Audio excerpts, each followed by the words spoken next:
কেউ যদি আপনাকে কষ্ট দেয়, কেউ যদি আপনাকে ধোঁকা দেয়, তাহলে আপনি তিনটা কাজ করবেন। দেখবেন আপনার কষ্ট আল্লাহ আপনাকে খুশিতে রূপান্তরিত করে দিবে। আপনি তাকে বদদুয়া করতে যাবেন না, আপনি তাকে তার অমঙ্গল কামনা করবেন না। আপনি শুধুমাত্র তিনটা কাজ করবেন। নবীজি আমাদেরকে বলেছেন, তুমি সর্বপ্রথম এই বিচারটা, তোমাকে যে কষ্ট দিয়েছে, তোমাকে যে দুঃখ দিয়েছে, এটা তুমি আল্লাহর উপরে ছেড়ে দাও। আল্লাহ, ও আমাকে কষ্ট দিয়েছে, আমি বিচার করতে পারি না, সে শক্তিশালী, আমি দুর্বল, তার বিচার আমি করবো কেমন করে?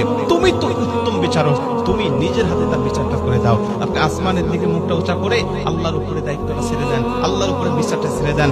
2 নম্বরে, আপনি যদি পারেন এই আয়াতটা আপনি তেলাওয়াত করবেন। যদি আপনি আয়াতটা তেলাওয়াত করতে পারেন, তাহলে এটা হবে ইউসুফ আলাইহিস সালাতু ওয়াসসালাম পিতা ইয়াকুব আলাইহিস সালাতু ওয়াসসালামের একটি আমল। ইন্নামা আশকু বাসি ওয়া হুজনি ইলাল্লাহ, এটা হলো সূরাতুল ইউসুফের 86 নম্বর আয়াতের একটি অংশ।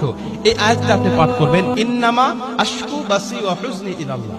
আল্লাহ পাক বিচারটা নিজের হাতে নিয়ে নেবেন এবং আল্লাহ পাক আপনাকে সন্তুষ্ট করে দিবেন। 3 নম্বরে, এখান থেকে আপনি শিক্ষা নেবেন যে আমাকে যে ধোঁকা দিল, আমাকে যে বোকা বানালো, এখান থেকে আমার শিক্ষাটা কি? এই শিক্ষাটা নিয়ে আপনি আপনার জীবনটাকে নতুন করে সাজাবেন।